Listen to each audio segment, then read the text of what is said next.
जननीं शारदां देवीं रामकृष्णं जगद्गुरुं पादपद्मे त्वयोश्रित्वा प्रणमामि মুহুর্মুহু। পূজনীয় মানদাশঙ্কর দাশগুপ্তের লেখা গ্রন্থ শ্রী শ্রী মা শারদামণি দেবী গ্রন্থ থেকে পাঠ। পৃষ্ঠা সংখ্যা 10। স্বামীর সান্নিধ্যে 13 ও 14 বৎসরের কথা, 1866 থেকে 1867। গত অধ্যায়ে আমরা দেখিয়াছি, বিবাহের পর জোড়ে আসিবার উপলক্ষে মা 7 বৎসর বয়সে স্বামীর একবার দেখা পাইয়াছিলেন। তারপর তিনি নিরবচ্ছিন্নভাবে 6 বৎসর জয়রামবাটিতে ছিলেন। পরে তাহার 13 বৎসর বয়সের সময় তাহাকে একবার কামারপুকুরে লইয়া যাওয়া হয়। তখন তিনি সেখানে 1 মাস থাকেন। ওই সময়ে ঠাকুর ও তাহার মাতা দক্ষিণেশ্বরে এবং মার ভাসুর যা প্রভৃতি কামারপুকুরে ছিলেন। ইহার 5-6 মাস পরে মা পুনরায় শ্বশুরবাড়ি আসিয়া 1.5 মাস থাকেন। এই সময়েও ঠাকুর ও তাহার মাতা দক্ষিণেশ্বরে। 7 বৎসর বয়সের পর এ যাবৎ মা আর স্বামীর দেখা পান নাই।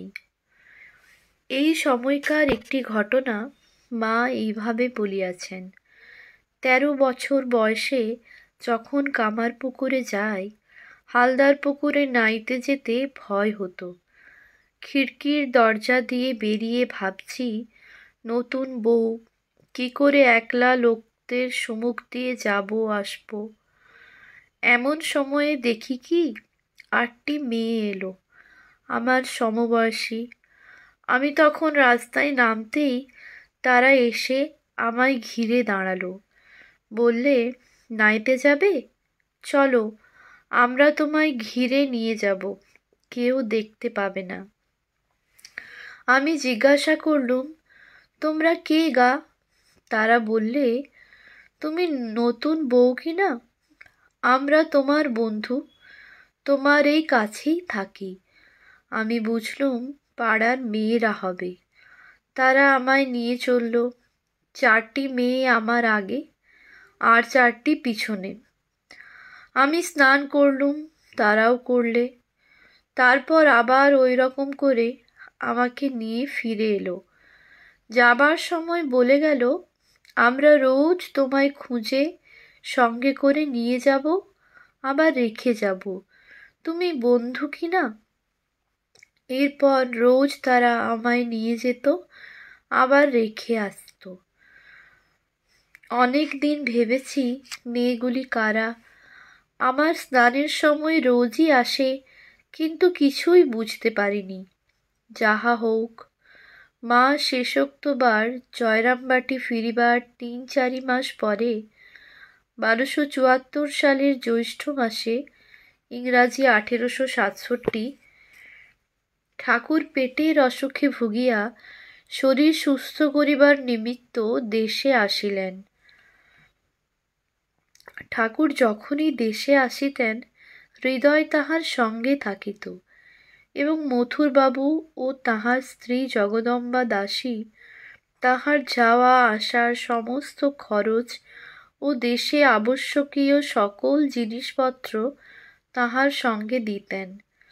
শ্রীম কথা হইতে জানা যায়, একবার ঠাকুর কামারপুকুর যাইবার সময় মথুরবাবু তাহার সেবার জন্য হৃদয়ের নিকট নগদ 500 টাকা দিয়াছিলেন। সঙ্গে ভৈরবী ব্রাহ্মণী ও হৃদয়।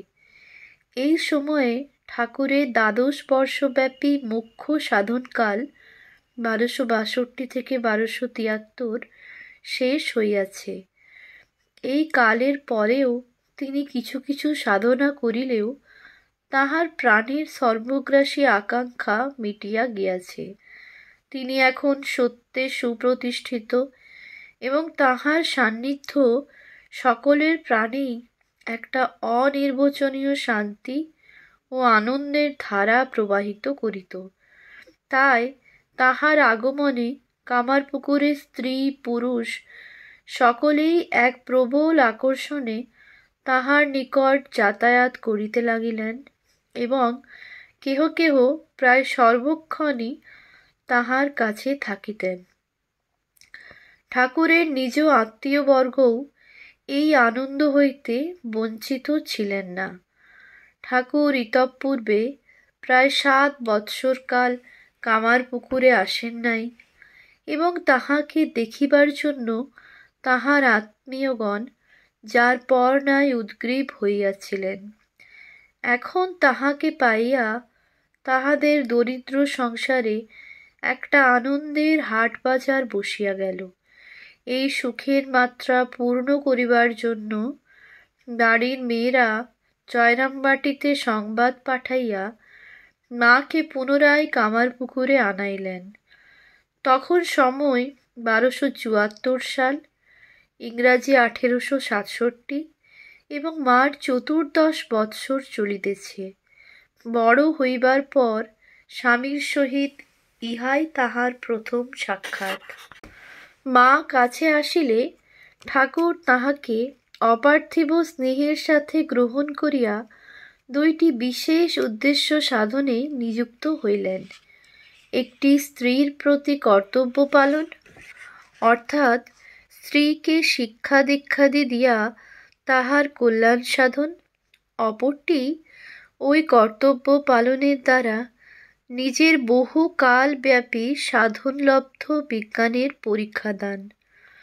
ঠাকুর বিবাহিত জানিয়া তাহার গুরু শ্রী শ্রী তোতাপুরী বলিয়াছিলেন, তাতে এসে যায় কি, স্ত্রী কাছে থাকলেও যার ত্যাগ, বৈরাগ্য, বিবেক, বিজ্ঞান অক্ষুণ্ণ থাকে, সেই ঠিক ঠিক ব্রহ্মে প্রতিষ্ঠিত হয়েছে। স্ত্রী ও পুরুষকে যিনি সকল সময়ে সমভাবে আত্মা বলে দেখতে পারেন ও তদনুযায়ী ব্যবহার করতে পারেন, তারই ঠিক ঠিক ব্রহ্মবিজ্ঞান লাভ হয়েছে। যারা স্ত্রী পুরুষে ভেদ দৃষ্টি সম্পন্ন, তারা সাধক হলেও ব্রহ্মবিজ্ঞান হতে বহু দূরে আছে। শোনা যায় তোতাপুরী ঠাকুরকে এ কথাও বলিয়াছিলেন, তুমি যে কাম জয় করেছ তার প্রমাণ কি? স্ত্রীকে কাছে রেখে দাও, তবে তো বুঝব। গুরুর এই কথা স্মরণ করিয়া ঠাকুর এইবার উপরি কথিত উদ্দেশ্য 2টি সুসাধনে যত্নবান হন। তবে এই কার্য 2টি তিনি এই সময়ে আরম্ভ করিলেও ইহা শেষ হয় মা দক্ষিণেশ্বরে যাওয়ার পরে। তাই ইহার আলোচনা আমরা পরে যথাস্থানে করিব। মার শিক্ষা সম্বন্ধে এখানে মাত্র ইহা বলিলেই যথেষ্ট হইবে যে, মা যাহাতে গৃহকর্মে নিপুণ হন, দেব, গুরু ও অতিথি প্রভৃতির সেবায় পারদর্শী হন, টাকার সদ্ব্যবহার করিতে পারেন এবং ঈশ্বরে সর্বস্ব সমর্পণ করিয়া দেশ, কাল, পাত্রভেদে সকলের সহিত যথাযোগ্য ব্যবহার করিতে পারেন, ইত্যাদি সমস্ত বিষয়েই ঠাকুর বিশেষ লক্ষ্য রাখিয়াছিলেন। এ সম্বন্ধে মা মাস্টার মহাশয়ের স্ত্রী নিকুঞ্জদেবীকে একদিন বলেন, শ্বশুরবাড়ি বাসকালে রামলালের পিতা ঠাকুর রামেশ্বর রাত্রে আমায় শুতে যেতে বললেন, আর উনি কেবল হাসতেন। সেই সময় একসঙ্গে শুতুম, আর সারা রাত গল্পেই কেটে যেত। বলতেন কেমন করে সংসারের কাজ করতে হয়, কেমন করে সকলের সঙ্গে ব্যবহার করতে হয়, আর জানতে হয় ঈশ্বরই একমাত্র আপনার ও নিত্য বস্তু। উক্তিটি অত্যন্ত সংক্ষিপ্ত, তাহা হইলেও ইহা হইতে আমরা প্রকৃত অবস্থা বুঝিতে পারি। এইভাবে মাকে শিক্ষা দিতে আরম্ভ করিলেও ঠাকুর তাহাকে কখনো সামান্য অধিকারিণী বলিয়া মনে করেন নাই। এই সময়ের কথায় মা পরে একদিন বলিয়াছেন, ঠাকুর যখন কথা কইতেন, বলছেন তো বলছেন, কথা আর ফুরুতে চাইত না। আমি শুনতে শুনতে মেঝেই আঁচল বিছিয়ে ঘুমিয়ে পড়তুম। অন্য মেয়েরা আমাকে ঠেলে তুলতে যেত, বলতো, এমন কথা সব শুনলেনি, ঘুমিয়ে পড়লে। ঠাকুর তাদের বারণ করতেন, বলতেন, ওকে তুলোনি, ও যদি সব শোনে তো থাকবে নি, চোচা দৌড় মারবে। এই কালে কামারপুকুরে মার দুইটি বিশেষ কাজ ছিল, ঠাকুর ও ভৈরবী ব্রাহ্মণীর সেবা করা। ঠাকুর পেটের অসুখে অনেক ভুগিয়া শরীর সারিতে দেশে আসিয়াছিলেন। তিনি যেদিন যাহা খাইতে চাইতেন, সেদিন তাহাই জোগাড় করিয়া তাহার জন্য রান্না করা হইত। ইহা লইয়া ঠাকুর আনন্দও করিতেন। এ সম্বন্ধে মার একদিনের উক্তি এইরূপ, ঠাকুর যখন পেটের অসুখ করে কামারপুকুরে গিয়েছিলেন, আমি তখন ছেলে মানুষ বউটি গো।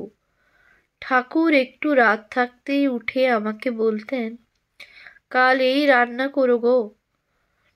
আমরা তাই রান্না করতুম। একদিন 5 ফোড়ন ছিল না।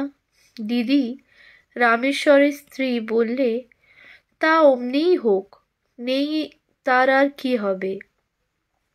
ঠাকুর তাই শুনতে পেয়ে ডেকে বলছেন, সে কি গো, 5 ফোড়ন নেই, তা 1 পয়সার আনিয়ে নাও না।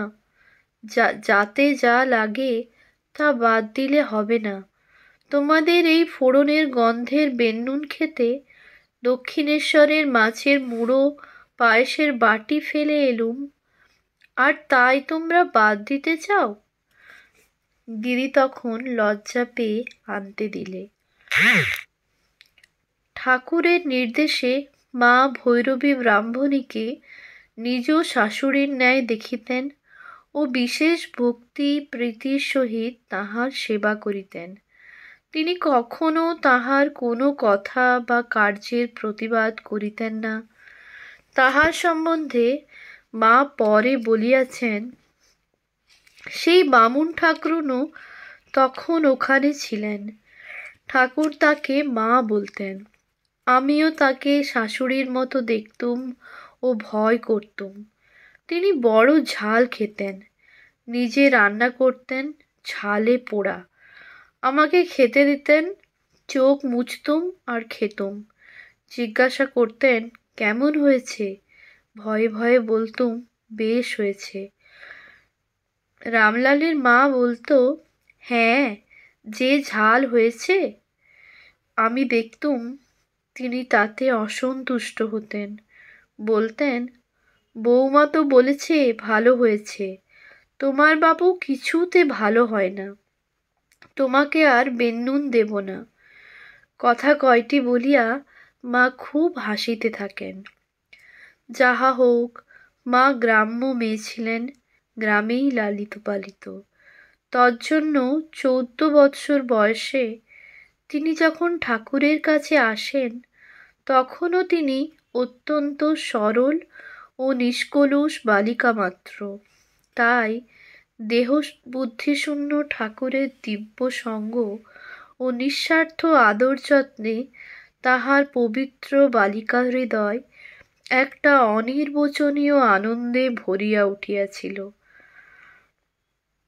এই সময়ের কথা স্মরণ করিয়া মা অনেক সময় তাহার স্ত্রী ভক্তদের নিকট বলিয়াছেন, তখন সবসময়ই মনে হতো বুকের মধ্যে যেন আনন্দের পূর্ণ ঘট স্থাপিত রয়েছে।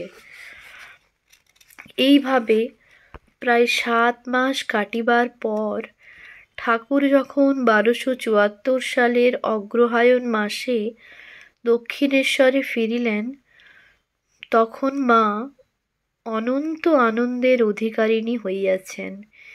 এই অনুভূতি লইয়াই জয়রামবাটি প্রত্যাগমন করিলেন। দক্ষিণেশ্বর যাত্রা 1868 থেকে 1872। যে আনন্দ বুকে করিয়া মা কামারপুকুর হইতে জয়রামবাটি আসিয়াছিলেন, এখন তাহাই তাহার সম্বল হইল। তিনি এখন আপনাতে আপনি ডুবিয়া থাকেন, কাহারও বাড়িতে যান না, কোনো কিছুর অভাব বোধ করেন না এবং দিন রাত কাজ করেন। সকলের জন্যই তাহার অন্তরে একটা অনন্ত সমবেদনা, অতি অল্পেই তাহার মন সন্তুষ্ট। এইভাবে শুধু নিজ অন্তরের আনন্দ প্রভাবে তিনি ক্রমে একটি নিঃস্বার্থ করুণার প্রতিমায় পরিণত হলেন। তবে একটি বাসনা মাঝে মাঝে তাহার প্রাণে জাগিত, সে ঠাকুরকে দেখিবার প্রবল আকাঙ্ক্ষা, কিন্তু তাহা তিনি ধৈর্যের সহিত চাপিয়া যাইতেন। ভাবিতেন, যিনি প্রথম সাক্ষাতে এত ভালোবাসিয়াছেন, তিনি কখনো তাহাকে ভুলিবেন না, সময় হইলে নিশ্চয়ই কাছে ডাকিয়া লইবেন। মা প্রতীক্ষা করিতে লাগিলেন। দিন মাস গড়াইয়া চলিল, একে একে দীর্ঘ 4টি বৎসর কাটিয়া গেল, কিন্তু কোনো ডাক আসিল না, এমনকি একটি সামান্য সাড়াও পাওয়া গেল না। সুদীর্ঘ প্রাণ বিধ্বংসী প্রতীক্ষা। মা কি ধৈর্য হারাইয়াছিলেন? তিনি কি হতাশ হইয়াছিলেন? তাহা হন নাই। সে অবকাশ তিনি নিজেকে কখনো দিতেন না। আর তাহার ছিল পৃথিবীর মতো অমেয় সহ্য শক্তি। কিছুতেই নিরাশ, অধীর বা দিশেহারা হইতেন না। তিনি শুনিতেন, গ্রামের পুরুষ লোকেরা জল্পনা করিতে বসিয়া বলিতেছে, তাহার স্বামী পাগল, উলঙ্গ হইয়া হরি হরি করিয়া বেড়ায়। দেখিতেন, সমবয়স্কা মেয়েরা তাহাকে পাগলের স্ত্রী বলিয়া উপেক্ষা করে, করুণার চক্ষে দেখে। এই সকলে তিনি অন্তরে দারুণ ব্যথা বোধ করিতেন সত্য, কিন্তু কখনো ভাঙিয়া পড়েন নাই, বরং আরও দৃঢ় হইয়া এবং অধিকতর নিবিষ্টভাবে পিতৃগৃহের সাংসারিক কাজে লিপ্ত হইয়া থাকিতেন। এই অবস্থা স্মরণ করিয়াই তিনি পরবর্তীকালে একদিন বলেন, সর্বদা কাজ করতে হয়, কাজে দেহ মন ভালো থাকে। আমি যখন আগে জয়রামবাটিতে ছিলুম, দিন রাত কাজ করতুম, কোথাও কারো বাড়ি যেতুম না। গেলেই লোকে বলতো, ও মা, শ্যামার মেয়ের খ্যাপা জামাইয়ের সঙ্গে বিয়ে হয়েছে। ওই কথা শুনতে হবে বলে আমি কোনোখানে যেতুম না। তবে জানা যায়, মা কচ্চিৎ কখনো ভক্তিমতী ভানুপিসির ইহার কথা আমরা পরে পাইব, ঘরের বারান্দায় গিয়া আঁচল পাতিয়া শুইয়া থাকিতেন। হয়তো একটুক্ষণ বাহিরে থাকিবার ইচ্ছায় ঐরূপ করিতেন। হয়তো বা পিতৃগৃহেও তিনি সময়ে সময়ে কিছু অস্বস্তি বোধ করিতেন, কারণ জামাই অসংসারী বলিয়া তাহার মায়ের শ্যামাসুন্দরীর মনে দুঃখের কোনো পারাপার ছিল না। তিনি কখনো কখনো কন্যার সমক্ষেই মন্তব্য করিয়া বসিতেন, একটা পাগলার সঙ্গে মেয়ের বিয়ে দিয়েছি, মেয়েটাকে হাত পা বেঁধে জলে ফেলে দিয়েছি, ইত্যাদি। ইহাতে যে মেয়ের মনে আঘাত লাগে, তাহা তিনি বুঝিলেও সামলাইতে পারিতেন না। যাহা হোক, মা আর এখন বালিকা নহেন, 18 বৎসরের যুবতী। স্বামীর সম্বন্ধে নানা লোকের মুখে নানা কথা শুনিয়া তিনি উন্মনা হইয়া ভাবিতেন, তবে কি আর তিনি সেই রকম নেই? লোকে যেমন বলছে, তার কি সত্যিই তেমন হয়েছে? যদি হয়েই থাকে, তবে কি আর আমার এখানে থাকা উচিত? আমার উচিত তাঁর কাছে যাওয়া, তাকে দেখা, তাঁর সেবা করা। এরূপ অনেক চিন্তা করিয়া তিনি পরিশেষে স্থির করিলেন, আমি দক্ষিণেশ্বরে যাব। ক্ষুদ্র 3টি কথার সংকল্প। সম্বলহীন, শিক্ষাহীন, নগণ্য গ্রাম্য মেয়ের স্বামীর কাছে যাইবার সিদ্ধান্ত। বাহ্যত কত ক্ষুদ্র, কি তুচ্ছ, কিন্তু প্রকৃতপক্ষে যুগান্তকারী। আজ তাহা আমরা সকলেই জানি। সমগ্র জগৎ ইহার অপেক্ষায় ছিল। মা দক্ষিণেশ্বরে আসিবেন, প্রস্তুত হইবেন, প্রকট হইবেন, ইহাই ছিল তাহার অন্তর্দেবতা জগন্মাতার বিধান। যাহা হোক, মা সংকল্প করিলেন, কিন্তু তিনি ছিলেন পরম লজ্জাশীলা।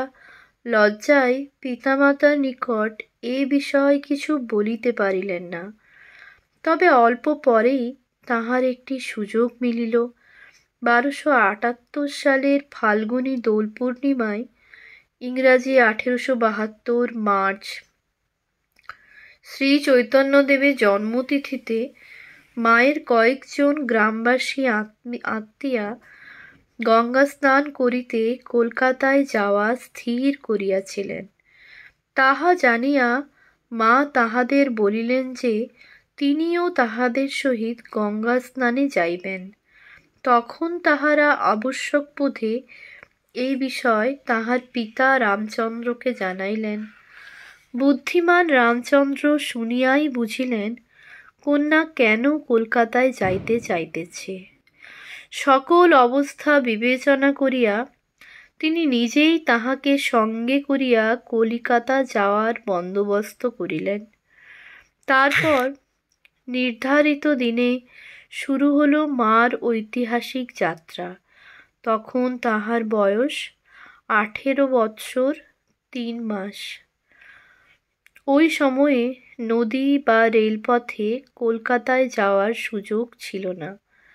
পালকিতে যাওয়া সম্ভব থাকিলেও তাহা অত্যন্ত বয়সাধ্য ছিল। তাই মা, পিতা ও অন্য যাত্রীদের সঙ্গে পদব্রজে চলিলেন। সুদীর্ঘ পথ 3-4 দিনে অতিক্রম করিতে হইবে। মা চলিতে লাগিলেন। পরিচিত জয়রামবাটি অঞ্চল দূরে পড়িয়া রহিল। আশেপাশে নূতন নূতন গ্রাম দৃষ্টিপথে আবির্ভূত হইয়া মিলাইয়া যাইতে লাগিল। কত অপরিচিত পথচারী সম্মুখ হইতে আসিয়া পিছনে চলিয়া গেল। ইতস্তত দণ্ডায়মান কত লোক কৌতূহলের সহিত তাহাদের দলটির দিকে তাকাইয়া দেখিল। কত মনোরম দৃশ্য পথে পড়িল।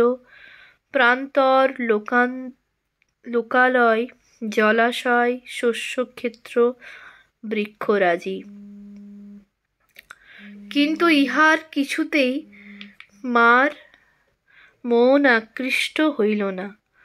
তিনি নীরবে প্রাণপণে অগ্রসর হইতে লাগিলেন।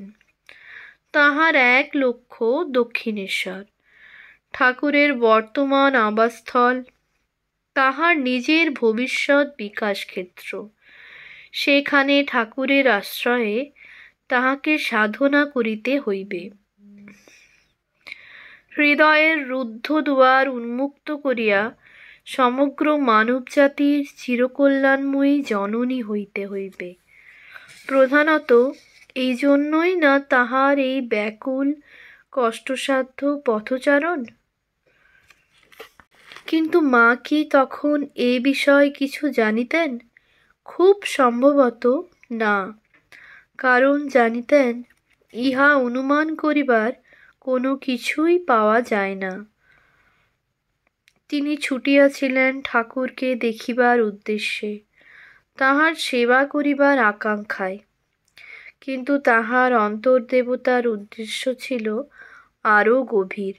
পরে তাহা আমরা সুস্পষ্টভাবে দেখিতে পাইব। দেখা যায় মা ইতঃপূর্বে জয়রামবাটি হইতে 3 মাইল দূরবর্তী কামারপুকুরের অধিক দূরে কখনো যান নাই।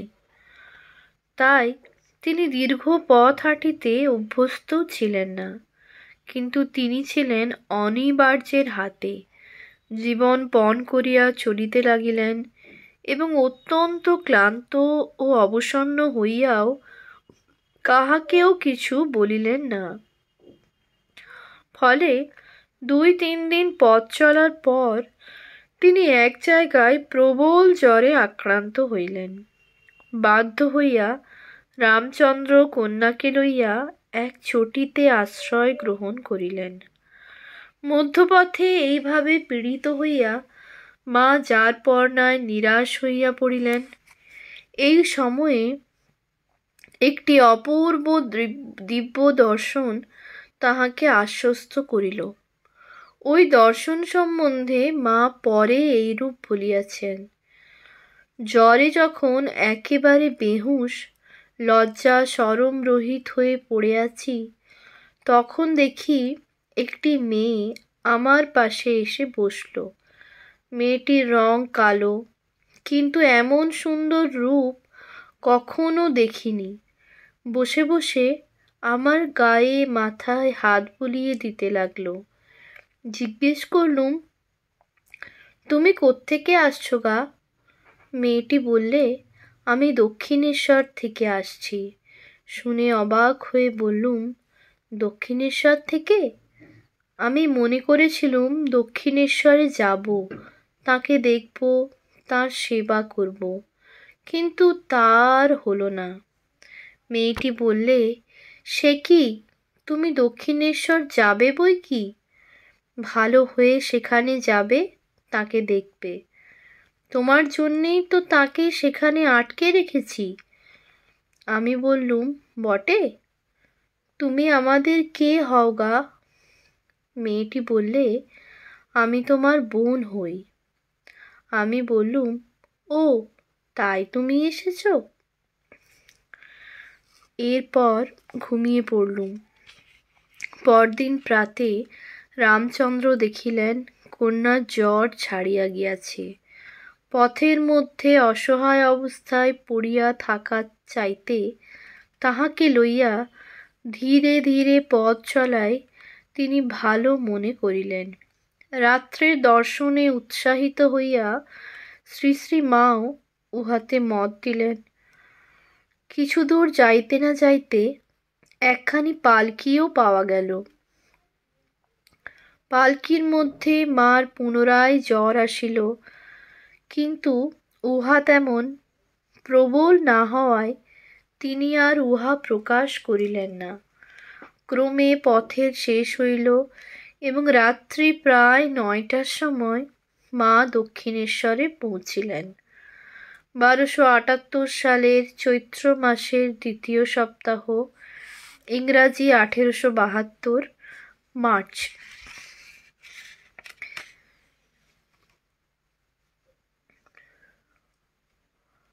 ইহার পরের কথা মা এইভাবে বলিয়াছেন: দক্ষিণেশ্বরে পৌঁছে আমি একেবারেই সোজা ঠাকুরের ঘরে গিয়ে উপস্থিত।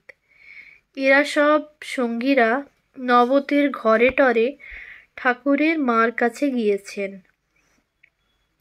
ঠাকুরের বিবাহের কিছুকাল পরে তাহার মাতা চন্দ্রমণি দেবী সংসারে বীতশ্রদ্ধ হন এবং জীবনের অবশিষ্টকাল গঙ্গা তীরে বাস করিবার ইচ্ছা করিয়া তিনি 1270 সালে, ইংরাজি 1863-64, দক্ষিণেশ্বরে ঠাকুরের নিকট চলিয়া আসেন। তদবধি মৃত্যুকাল পর্যন্ত 1876 তিনি সেখানেই বাস করিয়াছেন, আর দেশে ফিরেন নাই। তাহার বাসের জন্য দক্ষিণেশ্বরের কুঠিবাড়ির একখানি ঘর ছাড়িয়া দেওয়া হইয়াছিল। প্রথম 6-7 বৎসর তিনি সেখানেই থাকেন। তারপর ঠাকুরের ভ্রাতুষ্পুত্র অক্ষয় ওই কুঠিতে মারা যায় 1871, মথুরবাবুর মৃত্যুর কয়েক মাস পূর্বে। তখন বৃদ্ধা ওই কুঠিঘর ছাড়িয়া নহবতের নিচের ঘরে আসিয়া বাস করিতে আরম্ভ করেন। বলেন, আমি এই ঘরেই থাকব, আর গঙ্গার পানে মুখ করে রইব। কুঠিতে আর আমার দরকার নেই। ঠাকুর দেখে বললেন, তুমি এসেছ? বেশ করেছ। একজনকে বললেন, মাদুর পেতে দে রে। ঘরেই মাদুর পেতে দিলে। তারপর বারবার দুঃখ করে বলতে লাগলেন, তুমি এতদিনে এলে? আর কি আমার সেজবাবু মথুরবাবু আছে যে তোমার যত্ন হবে? আমার ডান হাত ভেঙে গেছে। তখন কয়েক মাস হয় মথুরবাবু মারা গেছেন। মথুরবাবুর মৃত্যুর তারিখ 1 শ্রাবণ 1278 সাল, ইংরাজি 14 জুলাই 1871 খ্রিস্টাব্দ। পরে আমরা নহবতের ঘরে যেতে চাইলুম। ঠাকুর বললেন, না না, ওখানে ডাক্তার দেখাতে অসুবিধা হবে, এ ঘরেই থাক। আমরা তার ঘরেই শুলুম। একটি সঙ্গী মেয়ে আমার কাছে শুলো। হৃদয় 2 ধামা না 3 ধামা মুড়ি আনলে। তখন সকলের খাওয়া হয়ে গেছে কিনা। পরদিন ডাক্তার দেখালেন। ঔষধ পথ্যাদির সুব্যবস্থায় মা 3-4 দিনেই আরোগ্য লাভ করিলেন। তাহার পর তিনি ঠাকুরের নির্দেশ অনুসারে দিনের বেলায় চন্দ্রাদেবীর সহিত নহবতের নিচের ঘরে থাকিতেন এবং রাত্রে ঠাকুরের কাছে আসিয়া শুইতেন। ওম শান্তি শান্তি শান্তি। হরি ওম তৎসৎ। শ্রীরামকৃষ্ণার্পণমস্তু।